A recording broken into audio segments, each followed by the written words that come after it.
कुंभ मेला का नाम आ गई लो में। अब हमारी बात यही जैसे शुरू हो गई विरह का। कुंभ मेला हर 12 साल पर लगता है। 6 साल पर अर्ध कुंभ लगता है और 12 साल पर कुंभ लगता है। इस बार जो कुंभ लगा, लोगों ने ऐसा हल्ला किया टीवी के माध्यम से, सोशल मीडिया के माध्यम से, पत्रकारों के माध्यम से कि यह शुभ घड़ी 144 वर्षों बाद आई है। जे नहाई नाही वो नरक में चल जाए। मीनाक्षी सही बोला था नहीं, तू आंख उठा के घूम लो, में से सबसे ज्यादा सब लोग नहाए गए, लेकिन कहीं बिरादरी नहाए खातिर कम गई रहे वो चमार। हम चमार हैं तो बोलत हैं। तू नजर घुमा के देख ले, वो तो सब गई नहाए, ये लेकिन चमारन के ज्ञान बाकी नहिले से तरी आदमी ना है, वही लाते तर दबा के मरी, नहीं तो मरछू नियर हाथ अटक जाए तो मर जाए। लेकिन हम हाथ जोड़ता ने उठ के जाई मत। हम बतियौले रहनी है कि कुंभ हर 12 साल पे लगता है, 6 वर्ष के अंतराल में अर्ध कुंभ लगता है। इस साल का मुहूर्त 144 वर्ष बाद आया था, जिसकी जानकारी अभी अभी आप बिरहे के माध्यम से सुने हैं और कांड के माध्यम से सुने हैं। सचमुच में ये बिरहा इतिहास रचलस अपने जमाना में। उस बिरहा को सुनाने जा रहा हूं, जरा सा गौर करेंगे। अभी अभी कुंभ की बात सुने हैं, हम कुंभ में ले चले थे, लेकिन कब आतनी दे तब ना।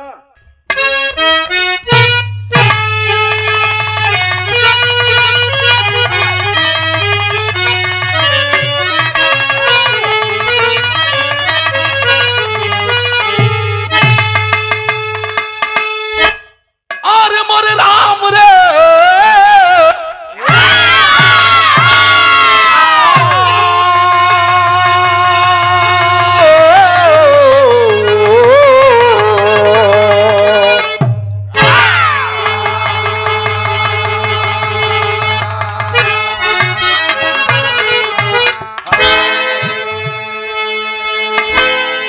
भैया 4 लाइन भूमिका में भाव और भाव के अंदर लिखा गया है।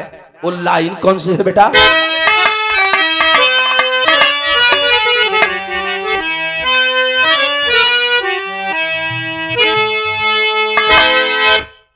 जिन घटाओं में माधुर्य मृदुहास का,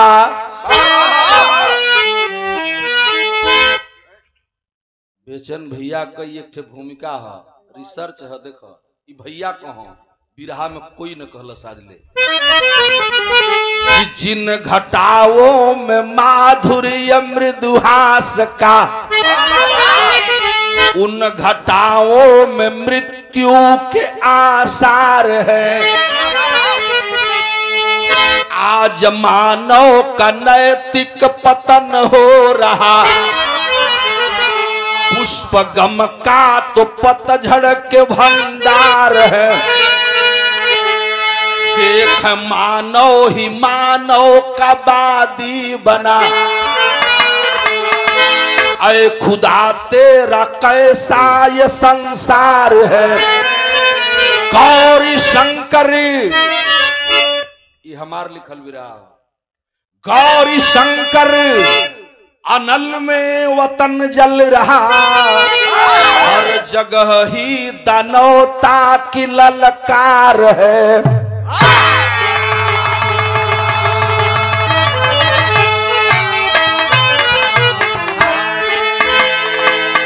नया 9 दिन, पुराना 100 दिन।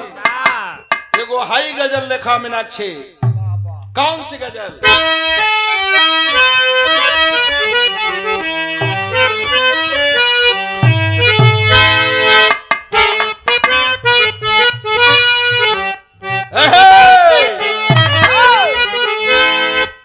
आंख से छलका आंसू, अरे आंख से छलका आंसू और जा टपका शराब में। आंख से छलका आंसू और जा टपका शराब में।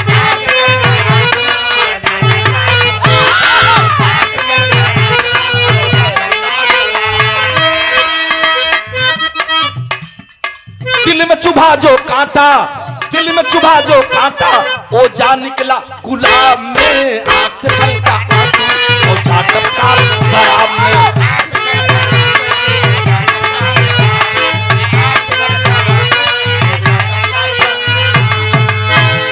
भाव है कि प्यार में पागल प्रेमी, प्यार में पागल प्रेमी दो चढ़ गए एक ही नाव में, प्यार में पागल प्रेमी दो चढ़ गए एक ही नाव में।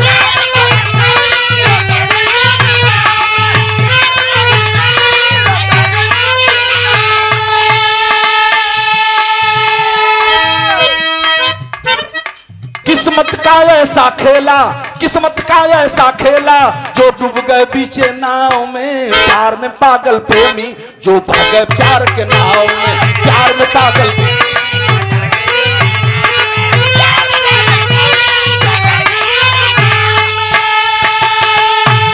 यहीं से कहानी की शुरुआत हो गई मेरे बाबूजी, और बात मैं वहीं ले चला हूं जहां इनकर बिरहा रहल।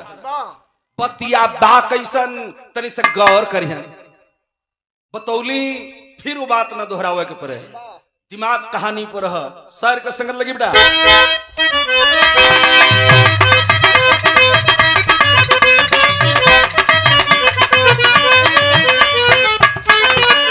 ललार लार ललरिया ललार लर लारा, ललार लार ललरिया ललार लर लारा, दनार नार ननरिया ननार नर नारा।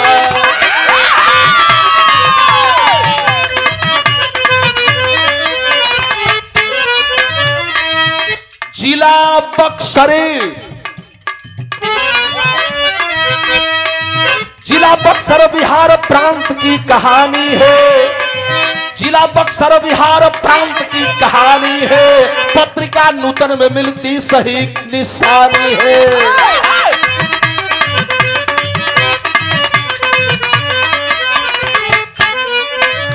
मदन का सुरेश, मदन का सुरेश जो कहलाता छोटा भाई है, मदन का सुरेश जो कहलाता छोटा भाई है, कानपुर में रहता वह चमड़े का व्यवसायी है।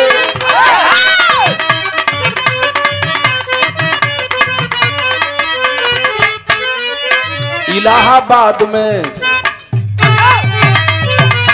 इलाहाबाद में जब कुंभ का नहान लगा, बतिया के समझ ली ताकि बिरहवा समझने में दिक्कत न हो। बक्सर के रहे वाले दुई भाई मदन और सुरेश, बड़का भैया मदन मजदूरी करें, भाटा पर ईटा पात के परिवार चलावे, रोजी रोटी चलावे, दिन बीतत रहल। सुरेश भैया कहला भैया ऐसे काम न चलिए, ऐसा करता कि हम तनी बाहर जेती कुछ कमैती, तो कहला बेटा कहाँ भैया कहाँ जीवा, कहला कानपुर, कानपुर में चमड़ा फैक्ट्री है, वही जाइब तो कुछ चमड़ा जूता बनाई काम करब। तब बड़का भैया छोटका भैया से इजाजत लेके चल गया कानपुर, वही जा कानपुर में व्यवसाय कर लगला। भैया का बात दिमाग में रख ले रहा, कानपुर में जाकर के चमड़े का कारोबार करने लगा बड़ा भाई। छोटका भैया मदन घरे अपन परिवार लेके रहत रहलन, परिवार में रहल के वही बीच में एगो घटना घटल, यही तरह जैसे आज रहल है। इलाहाबाद में जब कुंभ का नहान लगा, इलाहाबाद में जब कुंभ का नहान लगा, देखने मेला चलूं मदन का अरमान, देखने मेला चलूं मदन का अरमान। पुत्र महेश या उमेश संवरिया ले, पुत्र महेश या उमेश संवरिया, साथ में संजू एक छोटी कुमरिया ले, साथ में संजू एक छोटी कुमरिया।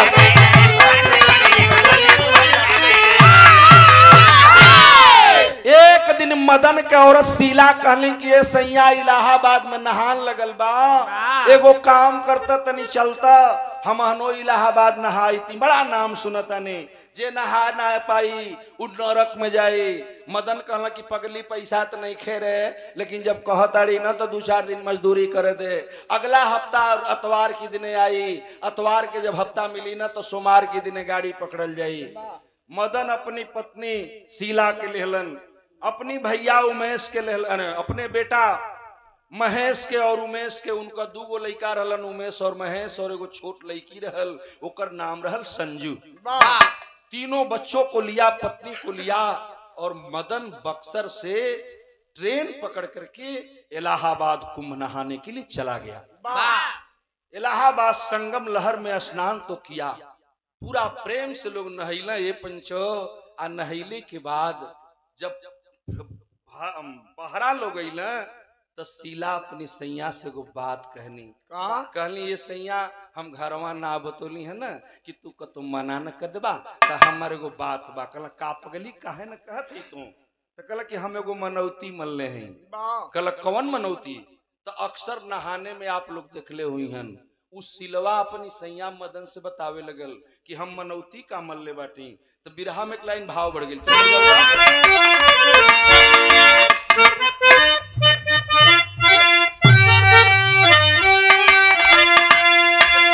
कि संगम लहरिया में ये चाचा खुशी में नहाने कैले,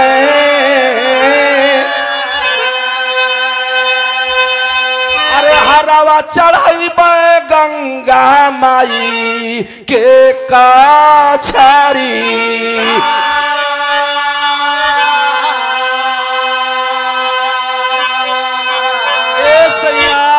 हम एगो मनौती मन ले रहनी ना कि जब हम गंगा जी में नहाए जाई तो नहैले के बाद गंगा माई के हार चढ़ाई। तो हे हमरा बिरहा सुने वाले भैया लोग, देखले हुईबा लोग जहाँ नहान लगेला ओ या मूजी के रसरी में आमे का पतई लपेट के लोग बरहा बनौले होड़न, रसरी बनौले होड़न। सेहरा जे के कहल जाला। सेहरा चढ़ावे खातिर आर पार से लोग तैयारी करेलन। अब उस सेहरा चढ़ावे खातिर बतौलिन है शीला की मदन से कि स्वामी हमार मन बा की गंगा माई के आर पार सेहरा चढ़ावल जाई।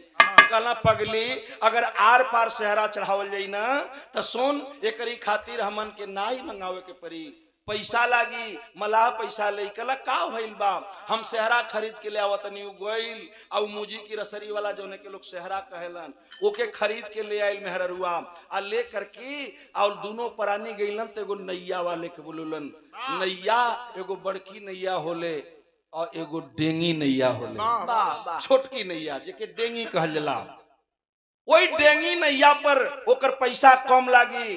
तीनों लइकन के लहलन मदन और अपनी पत्नी शीला के साथ वो नैया पर बैठ गईलन।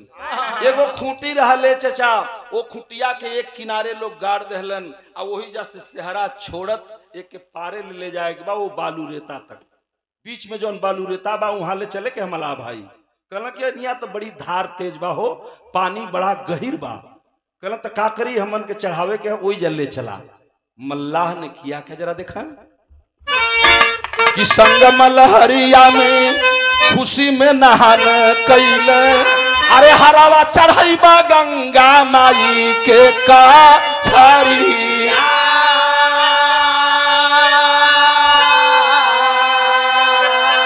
नैया ले चली भैले, अरे नैया ले चली भैले, ये चाचा नदी में मलहावा तयाइल बीचे धारावा में नाव जवने घरी।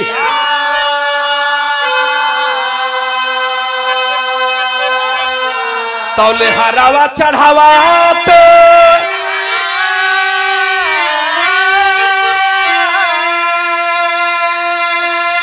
अरे नाव डगमगाई गईली। ये चाचा मिटे ना मेटवली सी विधि के लिखनी।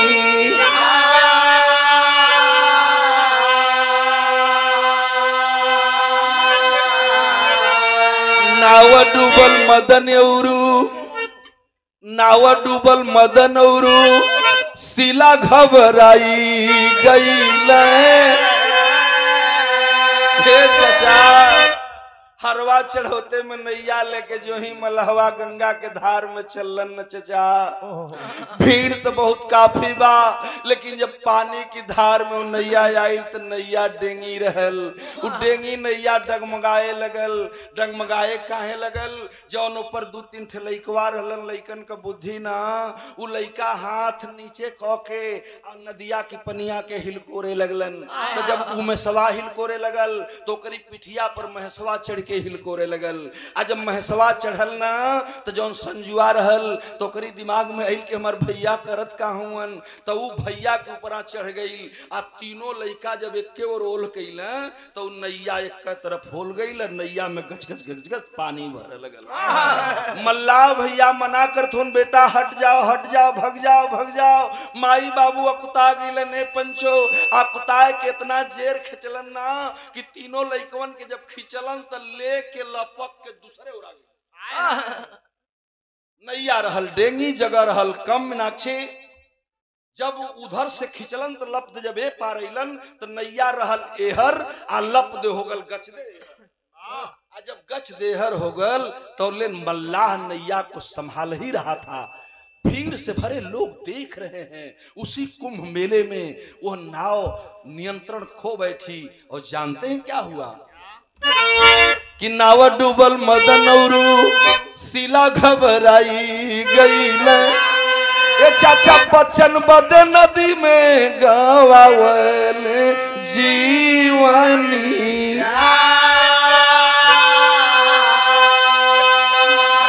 चचा जब नैया डूबल न हो चचा, जब नैया डूबल न तब मदन शीला दोनों तो डूब गईलन, लेकिन संगमा तीनों लइकवा भी नदिया में डूब गईलन। हमार चचा जब तीनों लइका डूबलन न तब माई बाबू अपना के खोजत हुवन। तो आप लोग जानत हैं जे कपड़ा जत्ता जूता मोजा कपड़ा पहनले बा, अगर वो पानी में डूब गई तो के तैरले में भी दिक्कत होले।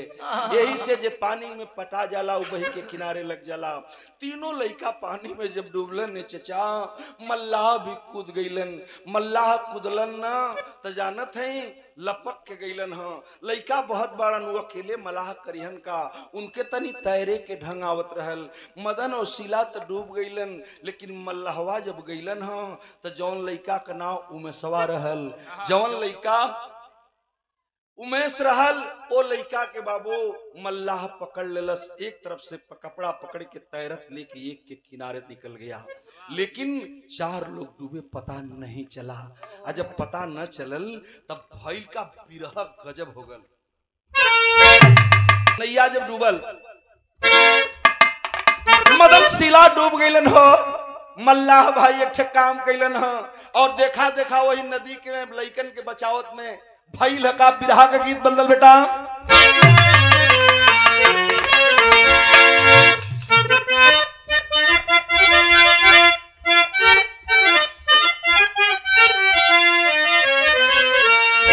प्रधान जी यही गीत है क्या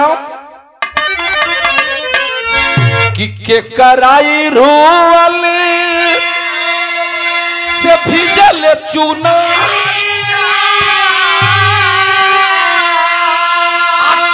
कर जियारा कठोर हो।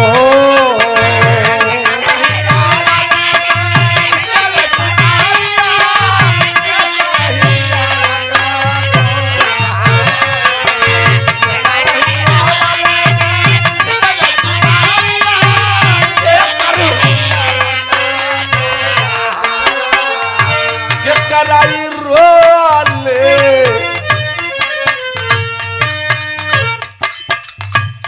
कराई रोले गंगर बढ़ी, के कराई रोले गंगर बढ़ी के करिया रही रहो।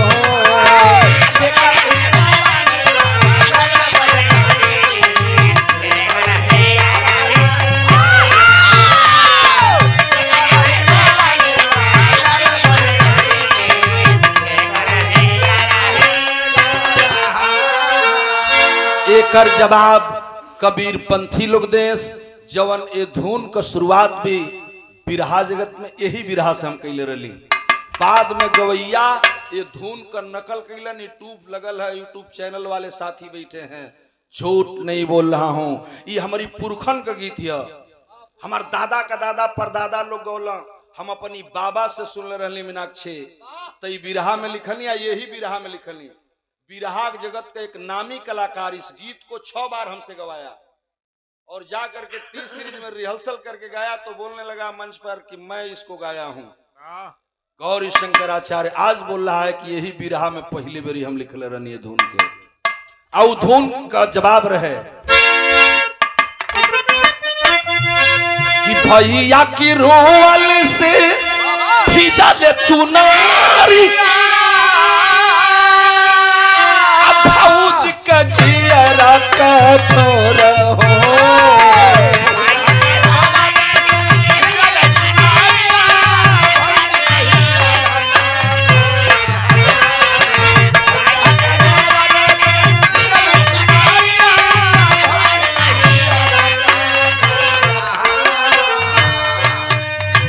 माई के रोवाले,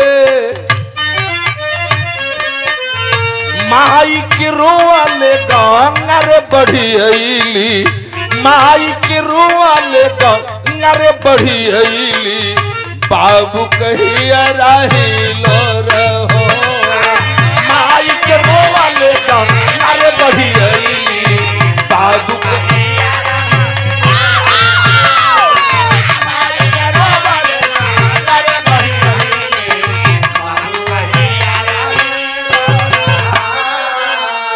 नैया डूबल मदल सिला डूबी का, छुटल माई बालू वाला साथ हो।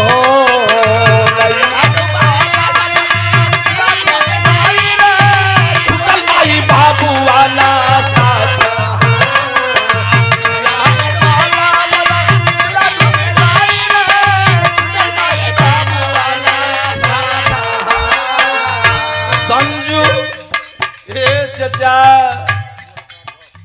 संजू में सबहल जल बिच पनिया। उमे सवाल देखलस में कि संजुआ बहल जाते, संजुआ बहल जाता, ओकर हाथ पकड़लस, हथवा पकड़लस न चचा तनी गौर करी। हम संजुआ में सबहल जल बिच पनिया, संजुआ में सबहल जल बिच पनिया, धीरे धीरे छूटी गई हाथ हो।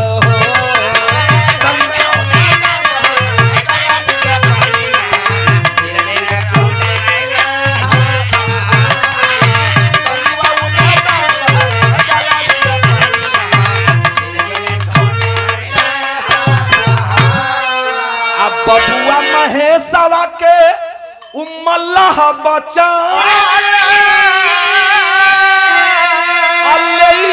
घरे अपने साथ। ए चचा मल्लाह बाबू बड़का लइका उमे सवा के बचा लेलस, मेला में लेके खोजे लगल। सोच गई कि माई बाबू तो डूब के मर गई, करके बाईया हम कहाँ छोड़ी। उ मलाह गरीब आदमी रहल, लइका के लेके अपने घरे चल गई। माई बाबू मदन शिला पानी में डूबल हुआ, संजू उमेश का बाहें पकड़ के हाथ खींचते रह गई। आ खींचत खींचत बहनिया के बचावत बचावत ते चचा हथवा सरक गई हो। बहनिया एक और बह गई और भयवा एक और बह गई। जे भैया इलाहाबाद कुंभ में गई रही ना, झूसी स्टेशन से जहां तक बालू रेता बा, वही बालू रेता पर जौन नदी के धार का पुल बनल बा, अब तक कई ठे पुल हो गई बा। पहलवा रेलवे के कई पुल रहल, जौन इधर प्रयाग झूसी से शुरू हो तो जाके उधर इलाहाबाद शहर तक मिले। ये चचा जौन लड़की सिलवा रहल न, वही पनिया में बहात बहाते चचा वही प्रयाग स्टेशनवा के ठीक बगलिया आके पुले के वो खम्हा रहल, वही खम्हा के नीचवा लग गई। बेहोश लड़की पड़ी है। दूसर का लड़का बड़का जेकर नाम हम महेश बतौली, उ महेशवा बहुत बहुत बहुत दूर चल गई। आ जब दूर गई ना तो जाके वो किनारे लग गई। आ जब वो लड़का किनारे लग गई तो कुछ देर के बाद लोगन के भीड़ लग गई। पनिया में लाश पड़ल बा, पनिया में कोनो लड़का का लाश बा, ज्यादा भीड़ में कोनो लड़का मर गई हुई। ऐसे का मतलब बा? कुछ लोग आवे देखा चल जा। यही बनारस के रहने वाले, बनारस तेलियाबाग के रहने वाले रामलाल गुप्ता दौड़ते हुए जाते हैं। किसी का बच्चा है, खींच लिए पानी से, और जब खींच कर लेते हैं शरीर पर हाथ रखते हैं। बच्चे की लाश तो गर्म है, लग रहा है प्राण है। पानी निकालने का प्रयास करते हैं, कुछ पानी निकला। डॉक्टर में लेके आए, डॉक्टरों ने इलाज शुरू किया और वो लड़का महसवा धीरे धीरे होश में आ गई। तो लड़का के लेके मेला में कुंभ में खोजे लगना, एक माई कहाँ बा, बाबू कहाँ बा, तो केहू रहत तब मिला। अंत में बाबूजी वो तेलियाबाग के रहने वाले गुप्ता जी रामलाल उस बच्चे को लेकर के अपने घर चले आए। बिरहा सुनने वाले भाई अब दिमाग लगाई हैं। माई बाबू पानी में डूब गई हुआ। उधर एक लड़का के मल्लाह लेके गईलन, दूसर का लड़का के जाके घाटे पर लगल रामलाल गुप्ता पोलन बनारस वाले। तीसर की लड़की संजुआ। संजू जब बहुत बहुत जो ने पुलवा के निचवा रहल न चचा, वही जा कानपुर के एक व्यापारी रहलन। कानपुर के व्यापारी रहलन बाबू ओम प्रकाश सिंह। पूरा परिवार के साथे मेला में आई रहलन। कोनो लड़की के लाश पड़ल बा, उठौलन, खींच के लेलन बहरा। दवा इलाज भइल, संजोग से संजुआ भी ठीक हो गई। वो लड़की के अनाथ समझ के जब केहू न मिलल मेला में, तो ओम प्रकाश सिंह कानपुर वाले लेकर के उस बच्ची को अपने घर चले गए। तीनों लड़का तीन जगह, बड़का लड़का मल्लाह के घरे, दूसर का लड़का बनारस में रामलाल गुप्ता के घरे, तीसर का लड़का लड़की कानपुर में। माई बाबू डूब गई हुआ। अब बिरहा यही जैसे गजब हो गई। तीनों का जीवनी बदले लगल और तीनों तीन जगह पलने लगे। और जब पलने लगे तो देखो अंतर का भइल कुंभ मेला से। बिरहा में भाव लगल, बिरहा गजब हो गई जैसे प्रमोद। कैसे बिरहा का भाव लगल? कौन भाव?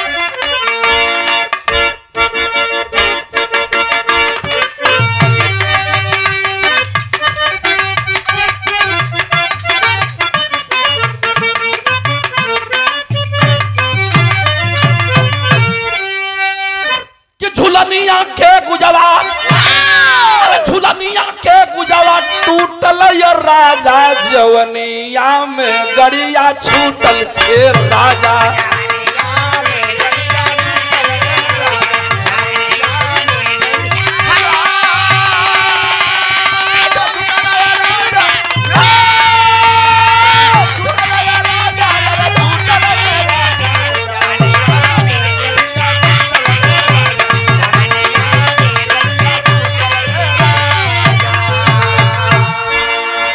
जिंदगी जहर, अरे जिंदगी जहर कुंभ मेला, ये बाबू गजब भइला आज खेला। ए बाबू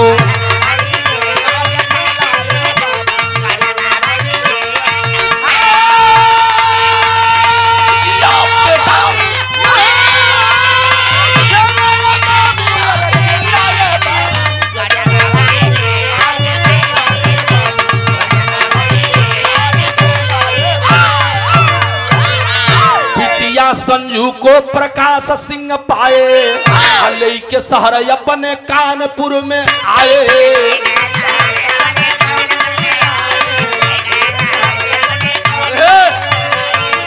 अरे बिटिया के पाले, अरे बिटिया जस पाला गदेला, बाबू गजब भइला आज खेलाए।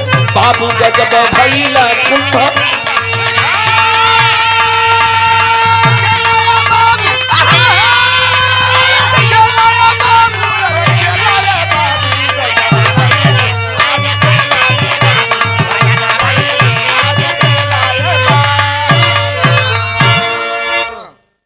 किस्मत का लेख कुंभ मेला बज्जर पर जाता। बिरहा गजब होगा।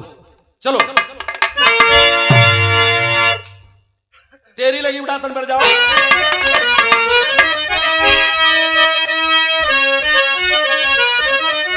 अरे बेचारी वह संजू बिटिया, ये बाबू बेचारी वह संजू बिटिया,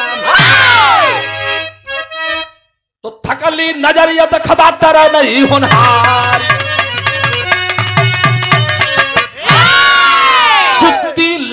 कर परटर नहीं होनहारी बेचारी वह संजू बिटिया कानपुर में रही के ओम प्रकाश सिंह पाला लगल लड़किया बढ़ लगल पढ़ लगल जब मीनाक्षी के उम्र का हो गल तो बीए करे लगल आ जब बीए में पढ़े लगल लो समय और लड़कवा का कर लगल तनिए भाई बिरहा का भाव दे कि रमन लाल गुप्ता का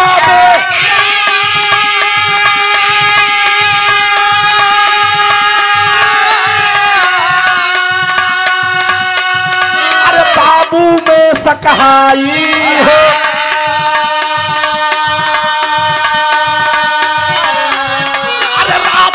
न खूब मेहनत कई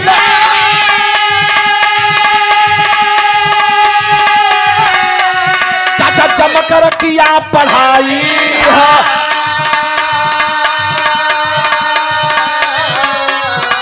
रमन मगन बेटवा को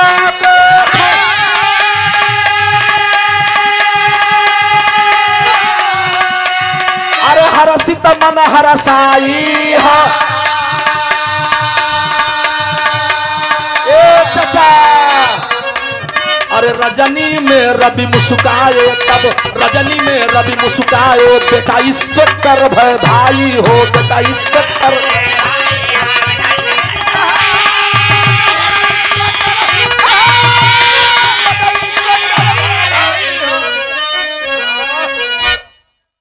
रमन लाल गुप्ता का बेटा उमेश पढ़ने लिखने लगा मेरे बाबूजी और धीरे धीरे जब वो जवानी पर आता है जवानिया पर जब आल हो तब बाबूजी पढ़ लिख करके रहल तो गुप्ता की घर है लेकिन बनारस पहलवानन का गढ़ पहलवानी का अखाड़ा हो वो कुछ पहलवानन का संगत मिलल तो रियाज पानी करे लगल रियाज पानी करत करत संजोग ऐसा बना कि लंबा चौड़ा छरहर जब बदन भइल तो हमारा देश में उत्तर प्रदेश पुलिस में नौकरी निकली पुलिस का इंस्पेक्टर का दरोगा का पद खाली बा भर्ती हुई वही में फार्म डाल दिलस और रहत बा गुप्ता जी की घरे संजोग ऐसा बा कि डायरेक्ट इंस्पेक्टर के पद पर भर्ती हो गई ट्रेनिंग में गई तो ट्रेनिंग सबका संगे होले ट्रेनिंग करने के बाद ड्यूटी पर चला गया यहाँ की बात आप यहीं छोड़ दें वो लड़का इंस्पेक्टर होके अपन ड्यूटी करे लगल उन्हें लड़की बीए में पढ़त बा संजुआ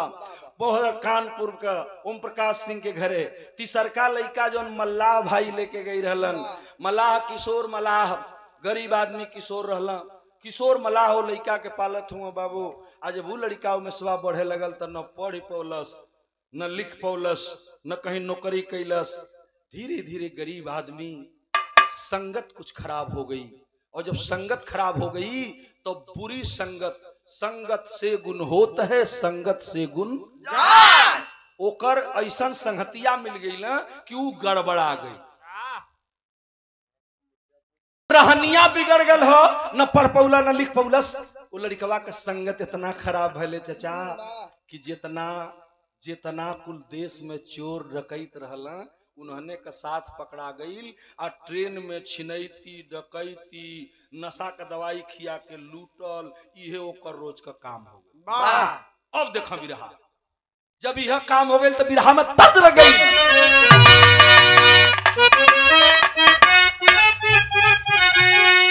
कि छपरा सहारिया में बिकला हो चारा खावा देवर मोरा जोगी हो भइले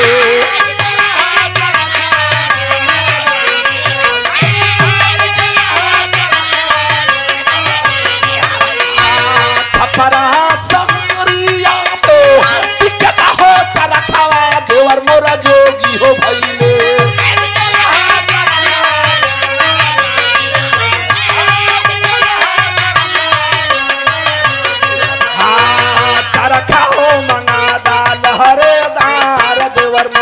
जोगी हो भइले चारा खाओ मनादान हरेदार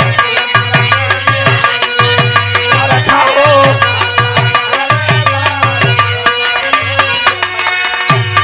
यूट्यूबर साथी बैठे हैं जब हम बिरहा का शुरुआत के लिए रले मीनाक्षी तो जब हम थोबऊ गाएं तो मैं वो स्वर लें और दुनिया का सिरताज बेचन भैया दुनिया में नहीं है मूलचंद भैया और बेचन भैया मूलचंद भैया बेचैन भैया से कहीं साथ चले गए, उनको मैं सशक्त नमन करता हूं, उनकी आत्मा जहां हो शांति मिले।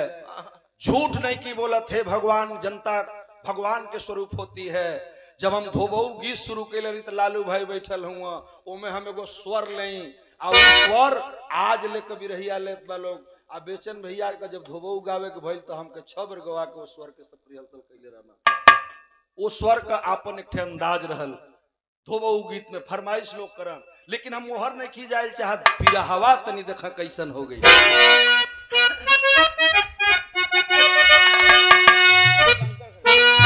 कि बबुआ महेशवा गबू अरे पढ़ी नाही पौला, नाम कहाला हो गईला।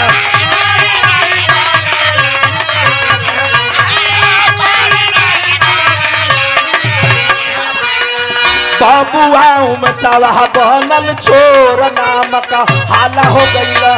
बचवा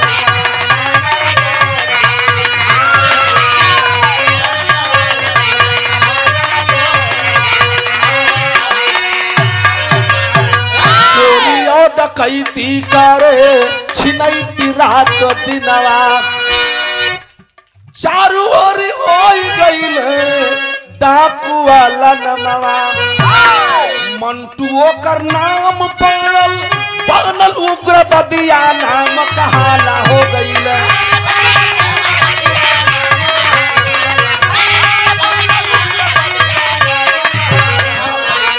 बबुआ में सवाह बनल चोर, नाम का हाला हो गईला। बबुआ में सवाह बनल चोर।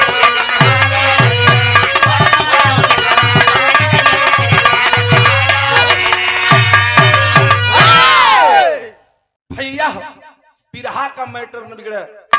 भैया बाबूजी वही मंटू नाम का बदमाश मशहूर हो गया और चारों तरफ पूरे पूर्वांचल में आजमगढ़, मऊ, बनारस, कानपुर, लखनऊ मंटू मंटू गिरोह, मंटू गिरोह, मंटुआ का गिरोह प्रसिद्ध हो गई, बड़ा चर्चित हो गई।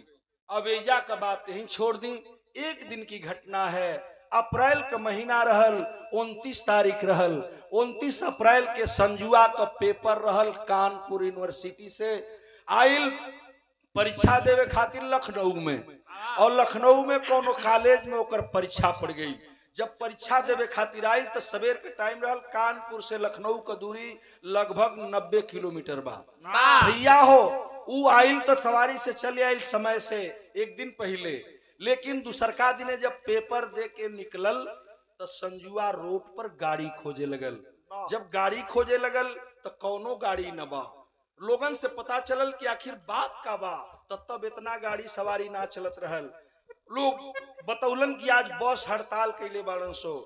कहाँ जाए के बा बेटी? कुछ लोग बतौलन तो पूछलन तो बतौलन से हमें कानपुर जाए के बा। रोड पर खड़ी है, कोई गाड़ी नहीं है। मजबूर होकर के बच्ची इंतजार कर रही थी सवारी की। धीरे धीरे शाम होखे लगल। आज जब शाम होखे लगल, नौजवान लड़की बीए की छात्रा संजू अधीर हो गई। कैसे जाऊंगी? अगर शहर में पहुंच जाऊंगी तो घर चली जाऊंगी। हमरा मम्मी पापा इंतजार करत हुईन। बाबू ओम प्रकाश सिंह अपनी बेटी कर राह ताकत हुवन। आज जब सांझ हो गई न मीनाक्षी तो बगलिया से एक कार गुजरत रहल। कारवा के हाथ दे देलस, और जब कार के हाथ देलस, कार का ड्राइवर गाड़ी को रोक दिया।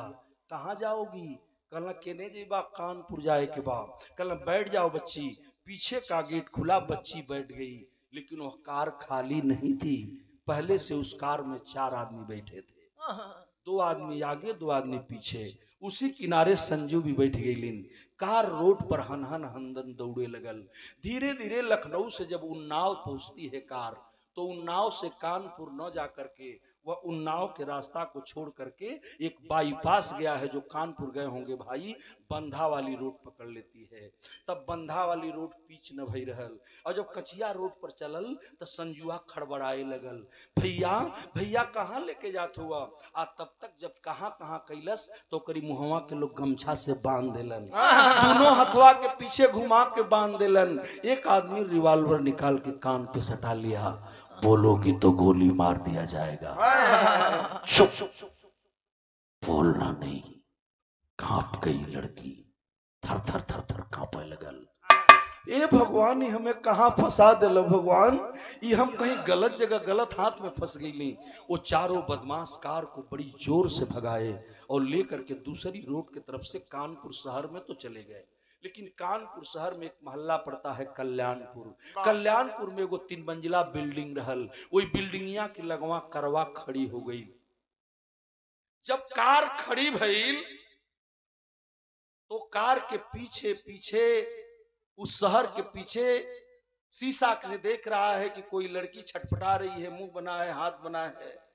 मारुति का एक चालक जा रहा था, पीछा कर लिया उस कार का। कल्याणपुर में जब कार रुक के फलाना बिल्डिंग पर खड़ी हो गई तो मारुति वाला वजह से अपन मारुति घुमा के लेके चल गई। और ओकरा बाद लड़की के लेके लोग छत पर चढ़ गईलन, एक कमरे में बंद कर दिए। ए चचा जब रात गहराइल न हो चचा तो रतिया का सारे उचारो खूब दारू पियलन चचा। अब दारू का नशा जब घेरलस ना बिमलेश, दारू का नशा जब भइल ना तो चारों गईलन संजुआ वाला कमरा खोल देलन। ए बच्ची तुझे हम छोड़ देंगे लेकिन जरा सी मेरी मजबूरी है। और वो चारों आदमी नशा में धुत थे। वो लड़की हाथ जोड़ लेती है, हाथ जोड़ के बैठ गई। कल भैया ना भैया हमें छोड़ डालोगन। एक ठौरा एक ओर से सलवार फाड़े लगल, एक ठौरा एक ओर से सलवार खींचे लगल। अर्धनग्न हो गई लड़की के जौन कमीज रहल फट गई। आज जब फट गई तो लड़किया बैठ गई और हाथ जोड़ के गो बात कहे लगल। जानत है का कहलस? वो चरहुन से कहत बा, कितना ऊंची बात कहले रहल। बिरहा का गीत लगल कामना।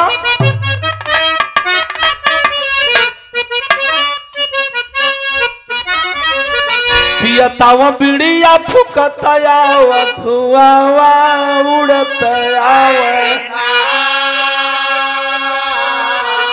पियतावा बिड़िया फुकतया धुआवा उड़तया। कचहरिया से बलमा खोखत आवे। संजुरो अलियो करली हाथ जोरिया सुनई बीराना। संजुरो अलियो करली हाथ जोरिया सुनई बीराना।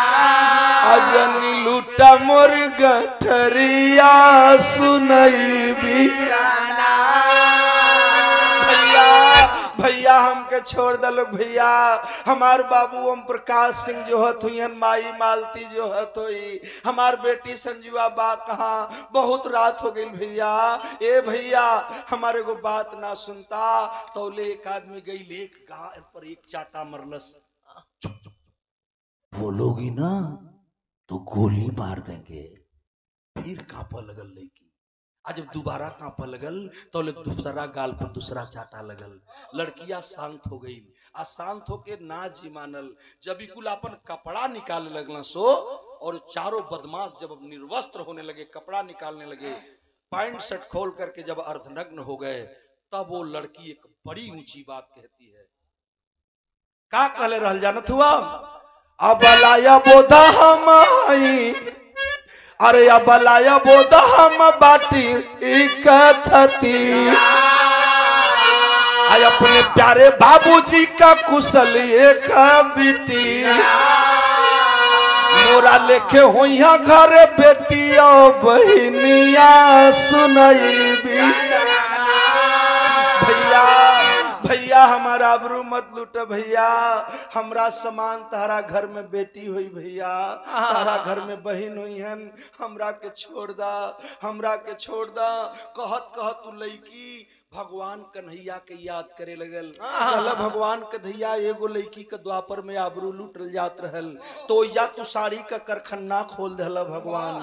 आज कहाँ बाड़ा भगवान? वो बड़ी ऊंची बात कहले रहल। तनी देखा बिरहा में दिमाग का प्रयोग। कहत बा लड़की कि मोरा लेखे घरे तोहर बेटिया बहनिया सुनई बीराना। अब भले मारी द जीवनिया सुनई बीराना। भैया हमार जिंदगिया ले लो भैया, लेकिन हमारा आबरू मत लुटिया भैया, हमारा आबरू मत लुटिया ये हमार भैया। उ लड़किया रोते रहल आ तौले देखा भइल का ये पंचो। लड़का उ जब चारों अर्धनग्न होकर के नशा में चूर लड़की के तरफ जब टूट पड़े तो बिरहा बज्जर पर गेले पंचो। उ लड़किया अफसोस करके एगो बात कह लेबे आ का कहले रहल तनी भाई देखबे।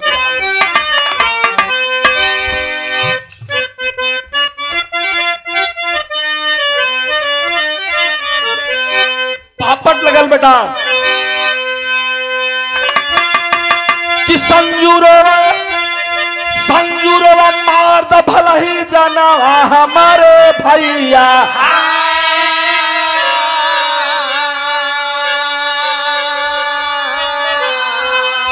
अरे संजूरवा मार द भला ही जाना हमारे भैया।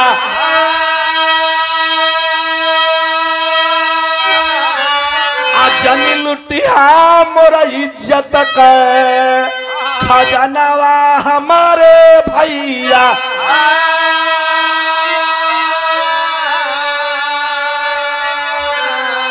बड़ी ऊंची बात तो लड़की कहती है मेरे बाबूजी कि कहाँ कधैया कल युग में आजा रोवली बिला खाई।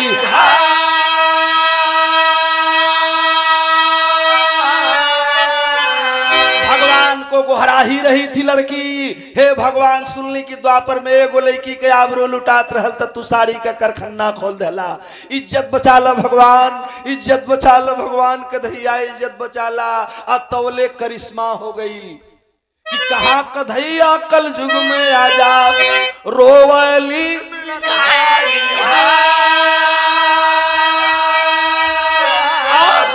तवले दरोगा दलबल साथे वही मकान के घेरल जाई।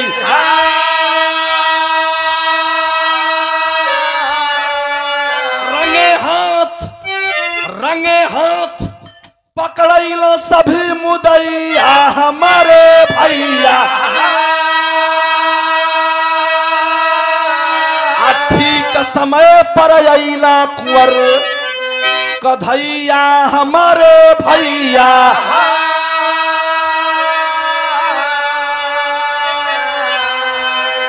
बिरहा सुनने वाले सम्मानित साथियों, लड़की चिल्ला रही थी, बदमाश आबरू लूटने जाने वाले थे। वस्त्र उतार करके खड़े हैं, इज्जत अब जाने वाली है। लेकिन बाहरे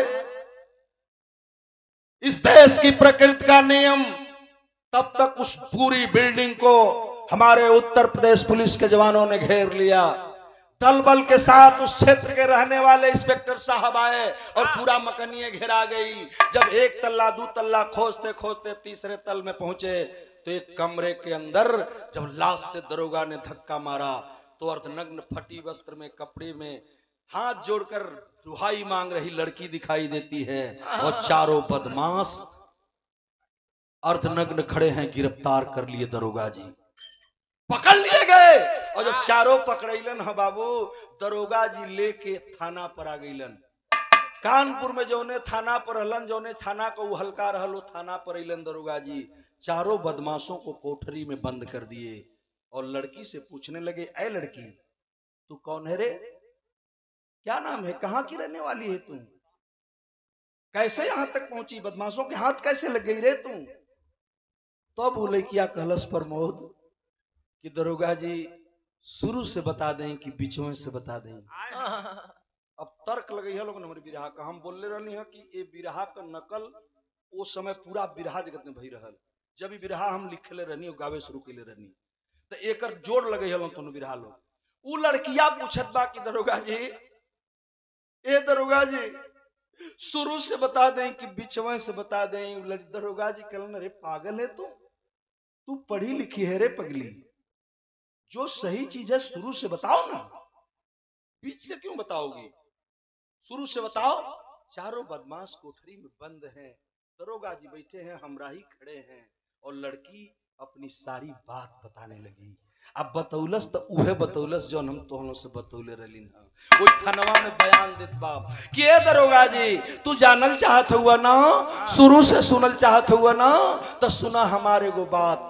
हम ऐसे ना हैं ये दरोगा बाबू, ये धरती पर हमरी नियर केहू न लड़की हुई ना, कौनो लड़की तो के न मिली। कहलन काहे रे, बतैती काहे ना?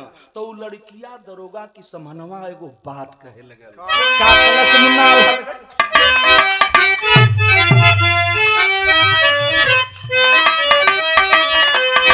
कि लइके दरोगा बाबू आइल थनवा में, अब बंद भइल चारो ये हवर कोठारी माझा।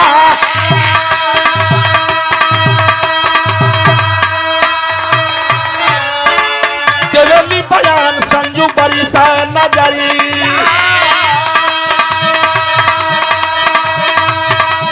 अरे कलम उठाव लिख साहब थानेदार।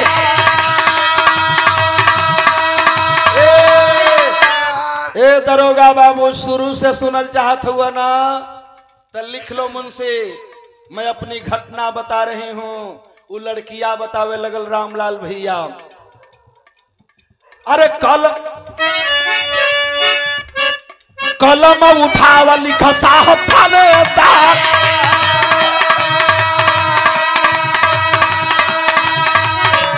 ए दरोगा बाबू अरे लागल नहान रहल कुंभ मेलावा के, अरे लागल नहान रहल कुंभ मेलावा। अरे माई बाबू डूब गइल नदिया माझार।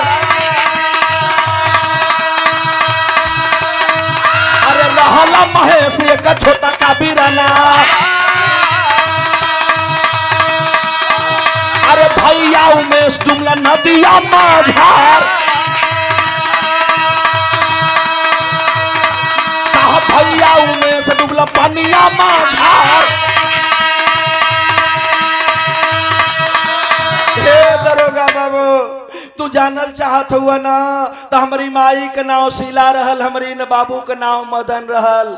हमार घर बक्सर में रहल। कुंभ का जब नहान लागल ना, कुंभ का नहान लागल तो ये दरोगा बाबू हमार माई बाबू हमन के लेके नहाए आए रहलन। आज जब नहाए अलन ना तो माई हार मन ले रहल, माई हार मन ले रहल। हारवा चढ़ावत में नैया डूब गई ले दरोगा बाबू। ये दरोगा बाबू हम माई बाबू को अकेले ना रहली हो, हमार दूगो भाई रहलन। बड़का भैया का नाम उमेश रहल, छोटका भैया का नाम महेश रहलन। माई भी डूब गई, बाबू भी डूब गईलन, हमार भैया उमेश भी डूब गईलन, हमार भैया महेश भी डूब गईलन।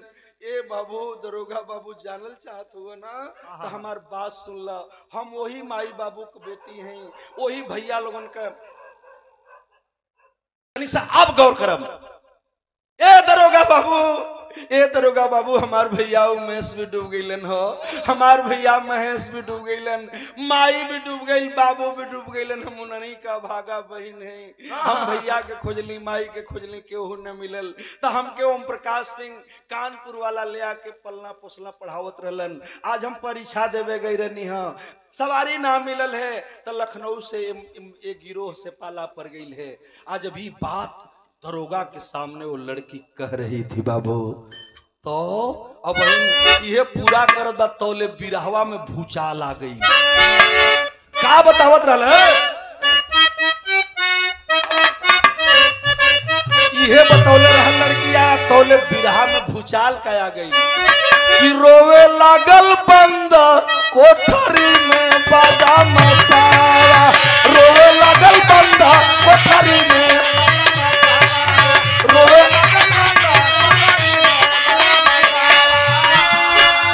खोलन दरोगा बाबू हथकड़ी हमार।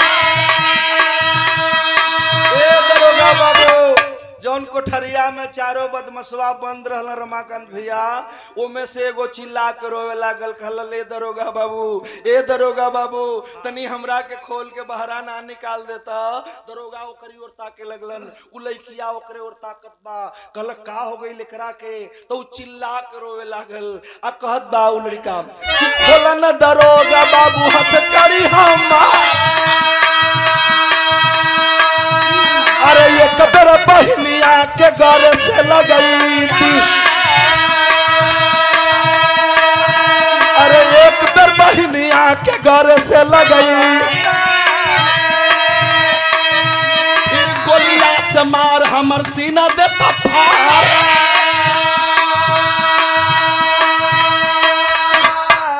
दरोगा बाबू तनी हमके खोल के बहरा के दा।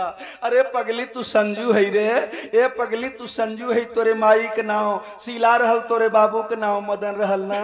आ तू अपनी भैया लोगन के डूबत देखली, माई के डूबत देखली, तू संजू हम तो डलनी कि तू डूब गई है रे। ए दरोगा बाबू तनी सा एक बार हमके बहरे कह देता, ई हमार बहिन बा हो, तनी सा एक बार बहनिया से मिल लेवे दा।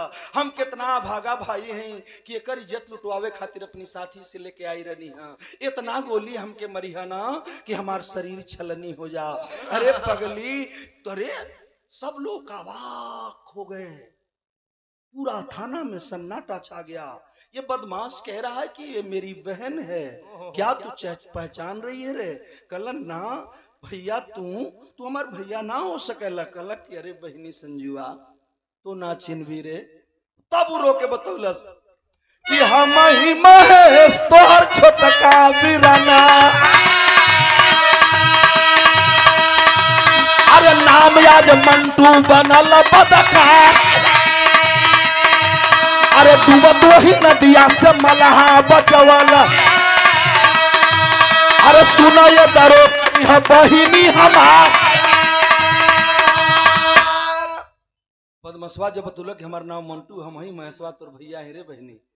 खोल दे दरोगा बाबू तनी खोल दे, हम मिल नहीं हो। आ सब लोग ई सुनते रहल, सब चिहते बा कि रे ई बदमसवा कहता यह मंटुआ है, यह मंटुआ है। अरे हम लोग नहीं जाते तो इसकी इज्जत लूट जाती। बहनिया कुछ सोचलेत रहल आ कवले तो बज्जर पड़ गेल बिरहा कि कुर्सी से गिर गईला बैठले दरोगा। चाचा कुर्सी से गिर गईला बैठले दरोगा। अरे बहिनी बहिनी मुहवा से निकलल का।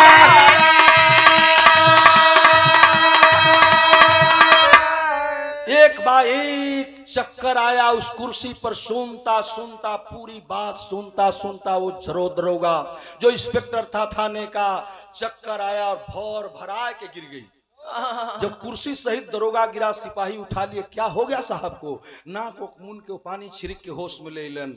वो दरोगा खड़ा हो गया, कहा अरे पगली तू संजू है रे? मंटू तू महेशवा हुए रे पगला?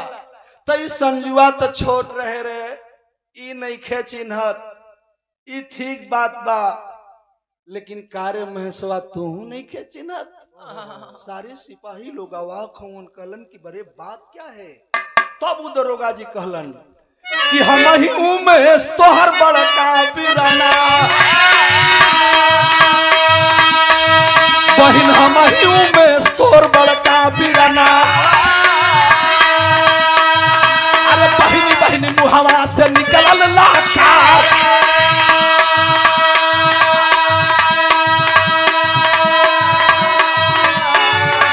बहिनी बहिनी मुहवा से निकलल लाका।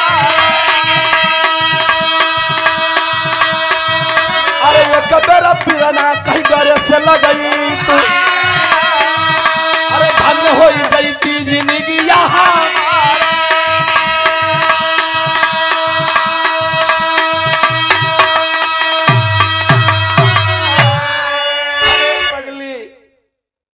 तू संजू छोट रहली रे, माई बाबू डूब गईलन तो हम जानले कि तोहू डूब गईली। भैया महेश भी डूब गईलन, के महेशवा तू ही मंटू हुए। तो हम ही तोर भैया में सही। अब सगरी सिपाही टुकु टुकु ताका लगलन कि दरोगा जी कहत हुआ कि हमार बहिन बा। उ मंटुआ भी कहत बा कि हमार बहिन बा। ई बात का बा?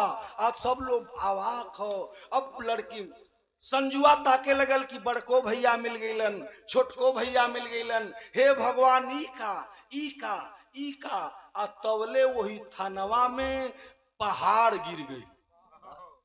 जानत है का?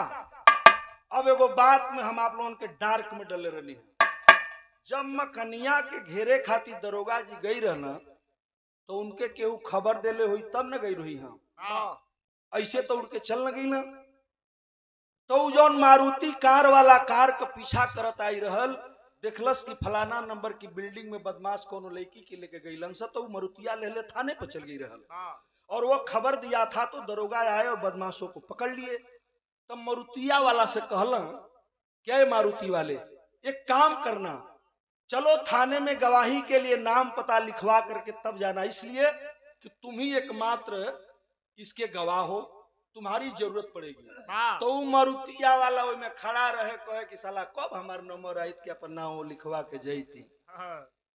संजुआ का सगरी बात सुनलस से चचा, उमसवा का सुनलस, महसवा का सुनलस। आ सुनत जब दरोगा जी कह गई अपन बात, तो ले खड़ा खड़ा मारुतिया वाला नाचत नाचत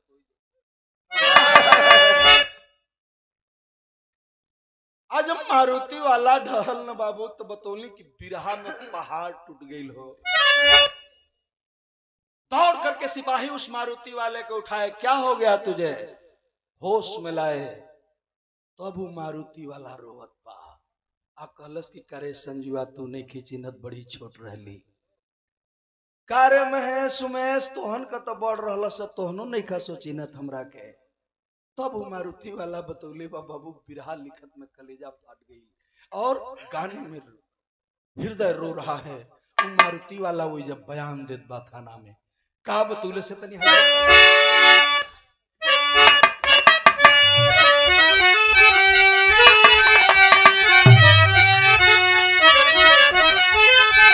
कि रो मारुति वाला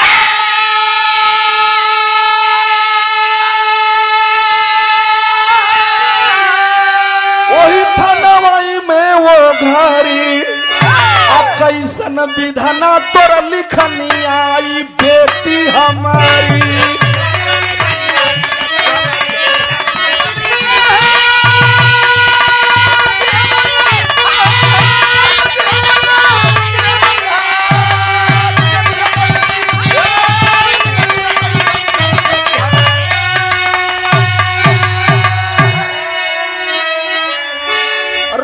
मारुति वाला वही थनवई में वो घड़ी, कैसन विधना तोर लिखनिया तू बेटी हमारी। अरे संजुआ तू हमार बेटी है रे पगली, सही में हम तोर बाप ना है। अब और बजर पड़ गई, सही में हम तोर बाप ना है लेकिन तू हमार बेटी है। दरोगा जी तू हमार बेटा हो हई बंद बा मंटुआई हो हमार बेटा हो, भले हम तुहार बाप ना है। अब तो और लोग शंका में पड़ गए, अब का भइल? तब वो मारुति वाला कहता कि सुनो, नहीं पहचान रहे हो तुम, मैं बता रहा हूँ। हमार भैया मदन रहलन, हमार भौजी शीला रहलिन रे पगली। आ बहन बहुत छोट रहला सो तोहन के, तो परिवार चलोले में दिक्कत होत रहे, तो हम कानपुर अइली, चमड़ा फैक्ट्री में काम करीला। आ सुन हम का हई, तब वो मारुतिया वाला बतावत बा दरोगा से कि रोवाला मारुति वाला बड़ा बिलखाई, आ हम हई सुरेश तोहर चाचा कहलाई।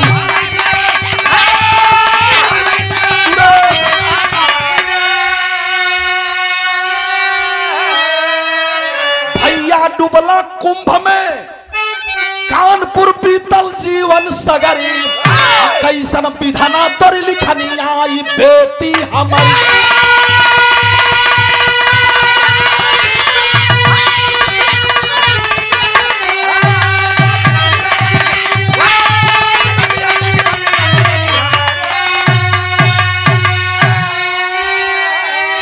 अरे तोहन का छोटा तोहन का छोट रहला सा तब भैया से कह के हम कानपुर आई रहली।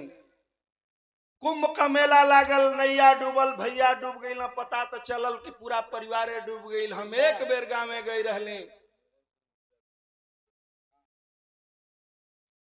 एक बेर खाली गाँव में गई रहली, पता चलल कि पूरा परिवार डूब गई। तब से कानपुर में आके रह गई, मकान ले लेली, फैक्ट्री खुलत बा, चलत बा, काम धंधा करीला। ए दरोगा जी, आज हम अपन चमड़ा का कुछ व्यापार करे खातिर उन्नाव गई रहनी हाँ, और उन्नाव से आवत में कार के पीछे पीछे लग गई नी। जब तमाशा देखनी है तब पीछा कैनी तो के खबर देनी, ये हमार भतीजा बा, वो हमार भतीजी बा, तू हमरो भतीजा हुआ, हम तुहार चाचा सुरेश हैं। बज्जर पड़ गई, पूरा थाना के लोग आवाक हो गए कि अरे ये क्या है। और ये चचा जब तीनों लोग अपन अपन परिचय दिलन हाँ, तब बिरहा में लिखा के पड़ल, थाने के अंदर बदमाश बंद है, दरोगा की भी फर्ज है। मंटू को पकड़ा है, मंटू परिणाम है, बहुत बड़ा बदमाश है। एक तरफ बहन खड़ी है, एक तरफ दरोगा के कुर्सी पर बैठा है, एक तरफ भाई जेल में है। न्याय भी करना है, उचित न्याय करना है, धारा में भी देना है, लेकिन बचाना पड़ेगा, इसलिए कि भाई भी है, लेकिन कानून का रखवाला वह दरोगा। जो धारा बनती है चालान किया, और चालान करने के बाद जब भाई की चालान होने लगी, बहन संजीवा रोवे लगल, दरोगा जी हमारे भैया के बचा लो, बचा लो। जब ना बचल तो चाचा का पैर पकड़लस, आ ऊ चाचा कानपुर वाला चाचा सुरेश, जौन बचपने में बक्सर से गई रहना, ऊ सुरेश जमानत पढ़लन, 5 लोगन के लेहलन और जमानत पढ़ करके कानपुर में न्यायालय में लड़ करके मुकदमा से रिहा करवाए। और आज भी वह पूरा परिवार कानपुर से कुंभ में आया था, और अपनी पिछली घटना जो 98 में 99 में कुंभ लगा था, उस घटना को जब बताए तो लोगों की आंखों में आंसू आया था। मैं आपको एक बात बताऊं, बिरहा में आखिरी में लिखना पड़ा, और अंतोगत्वा आज हुआ क्या है, बिरहा का आखिरी लाइन रहा कि चच्चा बहिनी साथ मिली घरवा बसाई, कानपुर शहरिया पूरा परिवार बसल जाए।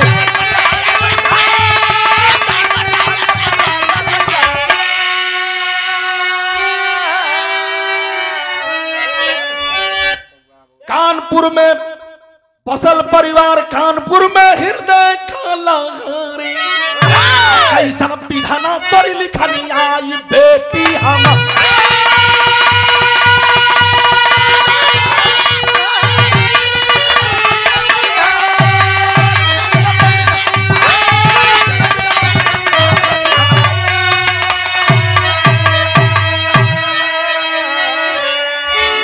मोहम्मद राम सेवक सिंह रमदयाल विख्याता, कभी गया लाल जगलू यादव जगधारी से नाता। अरे बेचारी वह संजू बिटिया, अरे बेचारी वह संजू बिटिया, आचार्य गौरी शंकर की कविता कलम सवारी बेचारी।